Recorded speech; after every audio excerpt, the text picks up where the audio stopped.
Chapter 3. I stood and stared with my eyes popping out of my head. Maria rushed off one way to see if Prue was in her bedroom, and Ginny dashed the other way to see if she was in the kitchen. Maria came back almost at once, shaking her head. "She's not there," she said.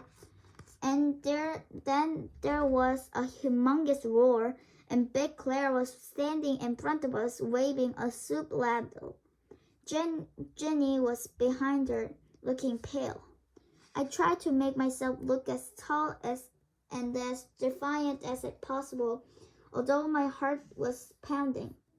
"I'm Princess Alice," I began, "and I'm so sorry, but it was my fault that Prue broke the vase." "What? What's that? What on earth are you talking about?" I'm sure that the entire Princess Academy must have heard Big Claire shouting. I took a deep breath and tried again. I was looking out the window and... "Produce Jefferson, pull yourself together.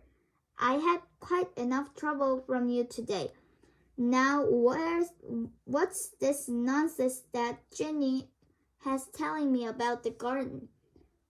And Big Clara grabbed my arm and marched me away from the scullery. She flung open the garden door and stopped dead as she saw the perfect rows of flowers. "Strike me down with a rolling pin," she gasped. I tried not to look too pleased with myself. "Yes," I said, "and now, if you please, I should find Prue and..." Big Clara turned and stared at me, and a very uncomfortable little feeling crept into my stomach.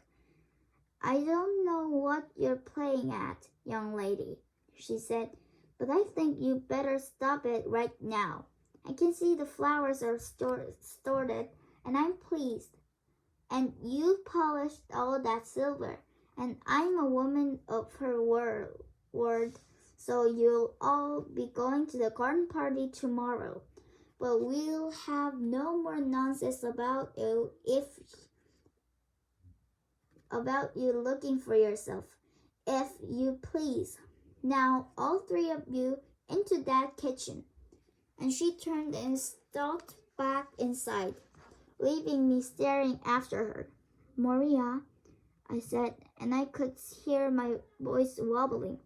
"Jenny, what do you think I am?"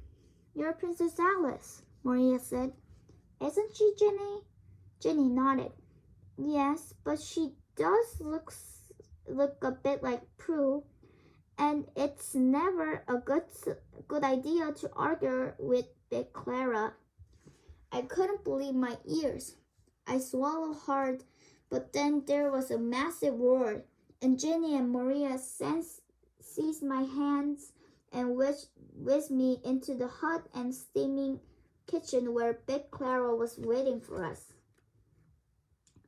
I'd never ever dreamt of a soup saucepan as big as the one bubbling away in the Princess Academy kitchen.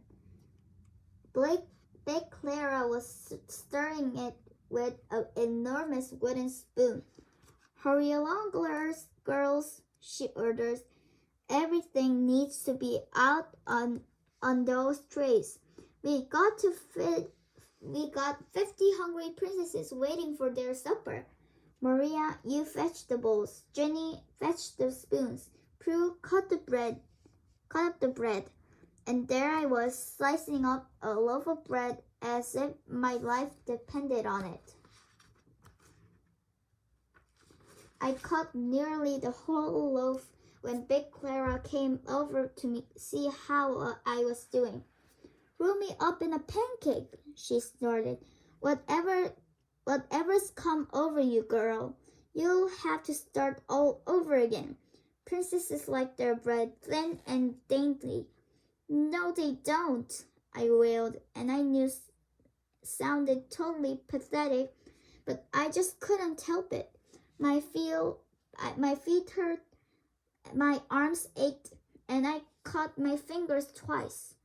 and I was too tired to think of any way of escaping apart from just running for it. And then what would happen to the real Prue when she came back? Don't you go telling me what princess is like, Big Clara bellowed. Now you take this, you slice it so thinly I can see the daylight shining through. And she slapped another enormous loaf onto the board in front of me. Or are you afraid of hard work all of a sudden? You never used to be.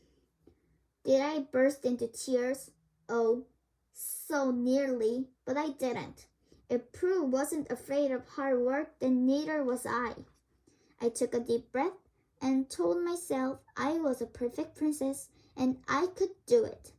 I said, yes, Clara, just as politely as I could, gritted my teeth, and started all over again. Exactly as there was a loud knock on the door, Ginny ran to open it, and there were my wonderful, wonderful best friends, arm in arm, with Prue hiding behind them, and they were all smiling from ear to ear.